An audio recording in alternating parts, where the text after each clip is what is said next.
Hello dear students, today we are going to start the next chapter, that is study of sound. या चॅप्टरमध्ये जे जे important concepts आहेत related to sound तो आधी part आपण आज डिस्कस करूयात आणि मग आपल्या मेन कन्सेप्टकडे वळूयात. सी स्टुडंट्स, साऊंड म्हणजे काय असतं तर sound is nothing but it is a type of energy. आपण variety of types of energy शिकलो आहे. काय शिकलो रे? Light energy, sound energy, heat energy, त्यानंतर मग कायनेटिक, पोटेन्शियल वगैरे वगैरे हे जे सगळे व्हरायटी ऑफ वेव एनर्जीज आपण शिकलो आहे त्यापैकीच एक हा प्रकार आहे साऊंड एनर्जी. मग तुम्हाला सपोज विचारलं की व्हॉट इज साऊंड किंवा how will you define sound, तर मग काय सांगणार? It is nothing but a type of energy. साऊंडची डेफिनिशन काय झाली? It is a type of energy. मग काय आहे ह्याचा यूज? तर because of which we are able to hear. मग ह्याची डेफिनेशनच अशी होती, type of energy because of which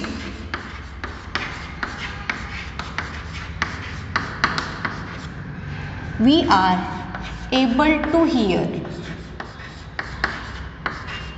किंवा तुम्ही असं म्हणू शकता, type of energy which creates sensation of hearing in our ears, असं पण म्हणू शकता.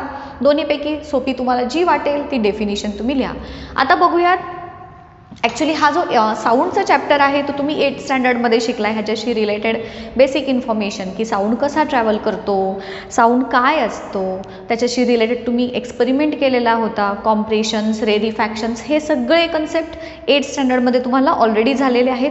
तोच पार्ट पुढे इथे कंटिन्यू आपण करतो आहे. मग तो जो 8th स्टँडर्डमध्ये आपण शिकलो आहे तो देखील आपल्याला इथं रिवाईज करणं हे आलंच. ओके, सो आता बघूयात. एनर्जी साऊंडची डेफिनिशन तर झाली. हा साऊंड प्रोड्यूस कसा होतो? एक लक्षात घ्या स्टुडंट्स, जगातला कुठलाही साऊंड आपण जेव्हा कन्सिडर करतो, कोणताही साऊंड, तर that sound is produced because of vibrations. कुठलंही ऑब्जेक्ट कन्सिडर करा तुम्ही. आपण आपण जेव्हा बोलत असतो तेव्हा देखील आपले जे थ्रोटमध्ये असणारे जे व्होकल कॉर्ड्स आहेत ते व्हायब्रेट होतात बिकॉज ऑफ एअर, आणि मग त्यांच्या व्हायब्रेशन्समुळं आपला साऊंड जनरेट होतो. स्ट्रिंग इन्स्ट्रुमेंट्स आहेत, तुम्ही लास्ट इयर हे सगळे बघितलेले होते. व्हरायटी ऑफ स्ट्रिंग इन्स्ट्रुमेंट्स असतील किंवा बाकीचे कुठलेही म्युझिकल इन्स्ट्रुमेंट्स तुम्ही घ्या, कुठलाही साऊंड तुम्ही घ्या, it is produced because of vibrations. मग याच्यामध्ये आपण अजून म्हणूयात की प्रोड्यूस्ड ड्यू टू व्हायब्रेशन्स. मग आता व्हायब्रेशन्स कशाला म्हणतात? What are vibrations? Vibrations are nothing but rapid to and fro movement किंवा back and forth movement. Rapidly होणारी, जेव्हा आपण म्हणतो ना की मोबाईल व्हायब्रेट होतो, एखादा ऑब्जेक्ट व्हायब्रेट होतो म्हणजे काय होतं रे? तो रॅपिडली, फास्ट, एकदम आयदर पुढे मागे वर खाली अशी त्याची फास्ट होणारी मूवमेंट, त्याला म्हणायचं व्हायब्रेशन्स. सो आपण इथे व्हायब्रेशन्स देखील डिफाईन करू शकतो. What are vibrations? These are nothing but rapid, हा शब्द महत्त्वाचा आहे, रॅपिड टू अँड फ्रो किंवा back and forth movements of an object from its mean position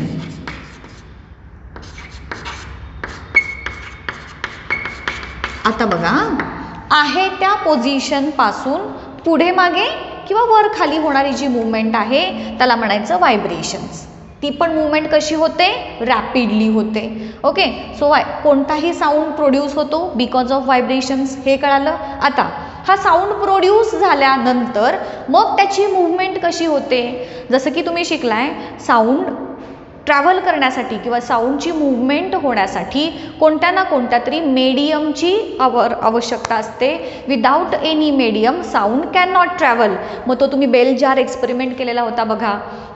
त्या ग्लासच्या एका बर्नीमध्ये इलेक्ट्रिक तुम्ही बेल ठेवलेली होती आणि मग जशी एअर त्याच्यातून कमी कमी होईल तसं तसं ते साऊंडची इंटेन्सिटी कमी कमी होत जाते. हे आपण एक्सपेरिमेंट बघितलेला होता. म्हणजेच in order to propagate sound एका ठिकाणहून दुसऱ्या ठिकाणी जाण्यासाठी there is necessity of medium. मग ते मीडियम सॉलिड, लिक्विड किंवा गॅस कोणत्याही फॉर्मचं असू देत. व्हॅक्यूममध्ये, व्हॅक्यूम म्हणजे जिथे एअर पण ॲबसेंट असते अशी जागा, तिथे साऊंड ट्रॅव्हल करू शकत नाही. ओके. आता साऊंड प्रोड्यूस झाला बिकॉज ऑफ व्हायब्रेशन्स. तो ट्रॅव्हल कसा होतो, तर it travels in the form of waves. साऊंडच्या वेव्ज असतात. लाईटच्या कशा वेव्ज असतात, तशाच प्रकारे साऊंड देखील ट्रॅव्हल करतो in the form of waves. मग वेव्ह कशाला म्हणायचं, तर आपली पुढची कन्सेप्ट आहे वेव्ज.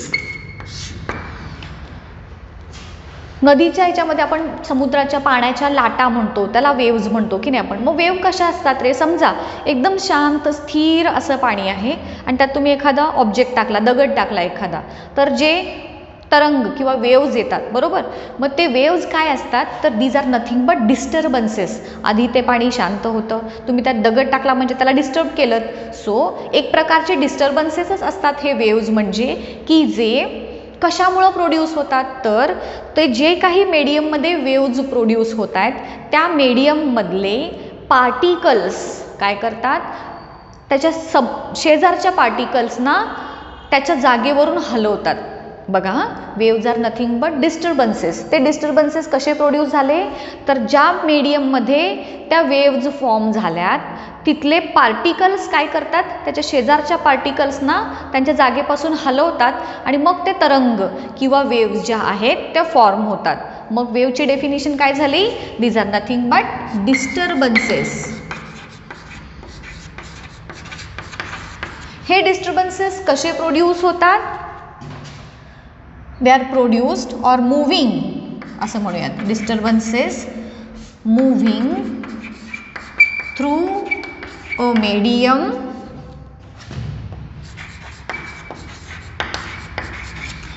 कोणत्याही मीडियम, मग ते एअर, वॉटर कुठलंही असू देत किंवा सॉलिड एखादं मीडियम असू देत, त्याच्यामध्ये प्रोड्यूस होणारे डिस्टर्बन्सेस ते मूव्ह होतात. मग ते डिस्टर्बन्सेस कसे मूव्ह होतात किंवा कशामुळे मूव्ह होतात, medium when particles of medium set neighboring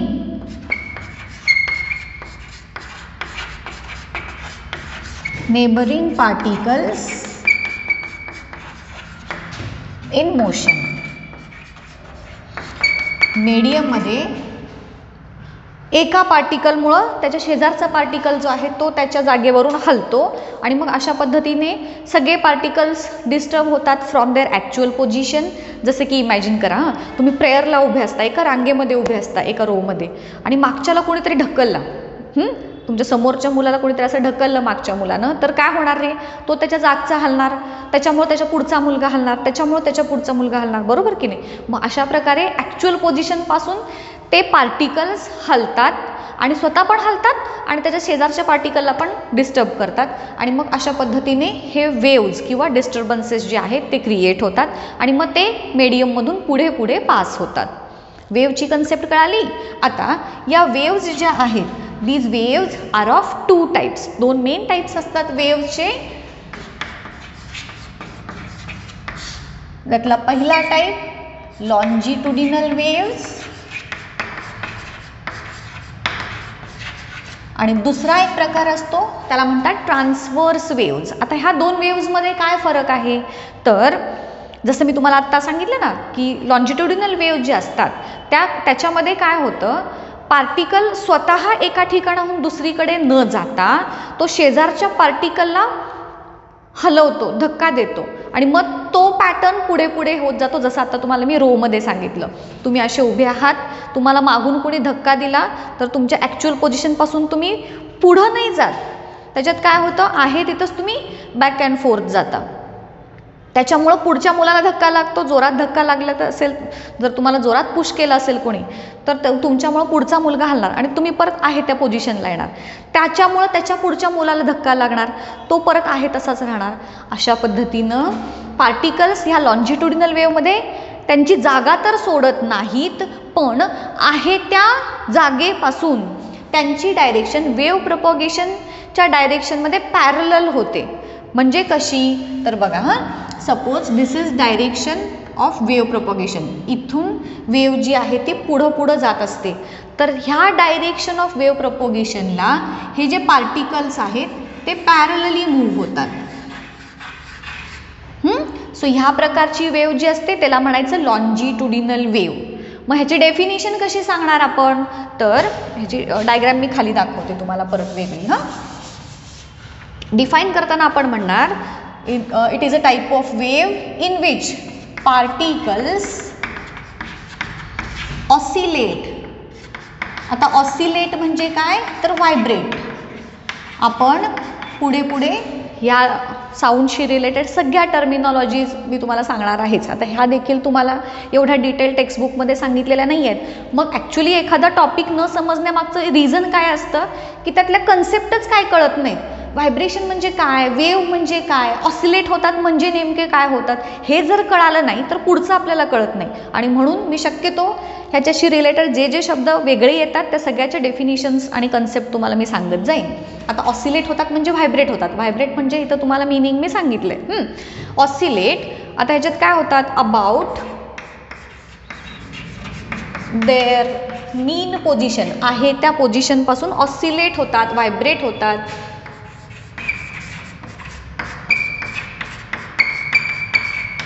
mean position in parallel direction of wave propagation. Wave प्रपोगेशनची जी डायरेक्शन आहे त्या डायरेक्शनला पॅरलली मूवमेंट होते पार्टिकल्सची. आणि मग त्याची डायग्राम कशी दाखवली आपण, सपोज ही एक आपण वेव्ह प्रपोगेशनची डायरेक्शन आहे आणि पार्टिकल्स कसे मूव्ह होणार, लाईक दिस पॅरलली. जशी आपली स्प्रिंग असते की नाही तशी तुम्ही दाखवू शकता. फक्त हे समजण्यासाठी दिले, डायग्राम्स वगैरे तुम्हाला विचारतीलच असं नाही. हां, बट एक्झाम्पल्स विचारू शकतात. आपले जे साऊंड वेव्ज आहेत ते ह्या पद्धतीनं ट्रॅव्हल होतात. हां, आणि जसं तुम्हाला मी मगाशी सांगितलं, particles do not move from their position.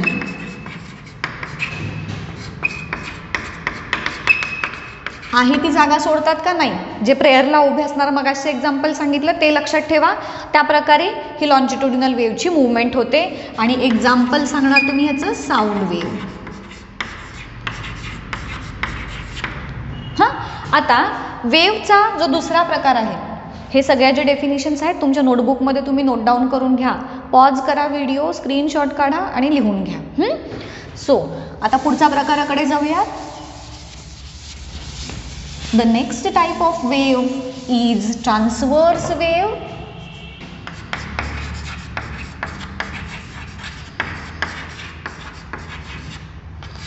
आता ह्याच्या एक्झॅक्टली वेगळा प्रकार असतो. डेफिनेशन लिहिताना फक्त इथला पॅरलल हा वर्ड आपल्याला रिप्लेस करायचा आहे विथ द वर्ड परपेंडिक्युलर. म्हणजे इथे कसे पॅरलली जातात तसं ट्रान्सवर्स वेव्हमध्ये पार्टिकल्सची मूवमेंट त्यांच्या ॲक्च्युअल पोझिशनपासून, ज्याला आपण मीन पोझिशन म्हणतो, आहे ती पोझिशन म्हणजे मीन पोझिशन, त्या मीन पोझिशनपासून हे पार्टिकल्स परपेंडिक्युलर मूव्ह करतात. आहे ही पोझिशन इथे, मूवमेंट झाली परपेंडिक्युलर डायरेक्शनमध्ये. सो त्या प्रकारची वेव्ह तिला म्हणायचं ट्रान्सवर्स वेव्ह. डेफिनिशन सगळी सेम, फक्त ह्या डेफिनिशनमधला पॅरलल वर्ड जो आहे त्याच्याऐवजी आपण लिहिणार इथे परपेंडिक्युलर. मग काय डेफिनिशन तयार झाली आपली, it is the type of wave in which particles vibrate किंवा oscillate about their mean position in perpendicular direction of wave propagation. Wave प्रपोगेशनची जी डायरेक्शन आहे तिला परपेंडिक्युलर, म्हणजे कसं डायग्रॅमॅटिकली जर दाखवायचं झालं तर suppose this is direction of wave propagation. हा पॉईंट आहे, इथून स्टार्ट झाली परपेंडिक्युलर,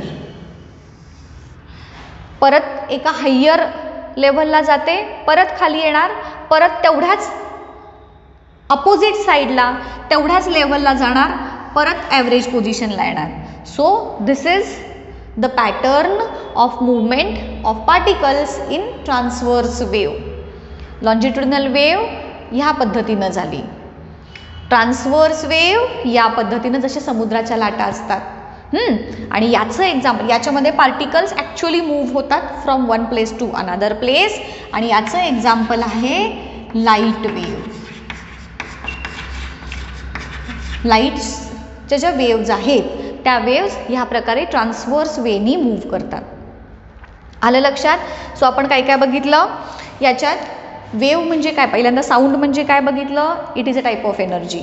इट ट्रॅव्हल कसा प्रोड्यूस होतो? तर ड्यू टू व्हायब्रेशन्स. कुठलाही ऑब्जेक्ट व्हायब्रेट होतो आहे त्या पोझिशनपासून, रॅपिड त्याची मूवमेंट होते आणि मग व्हायब्रेशन्स होतात, त्याच्यामुळे साऊंड प्रोड्यूस होतो. It travels in the form of wave.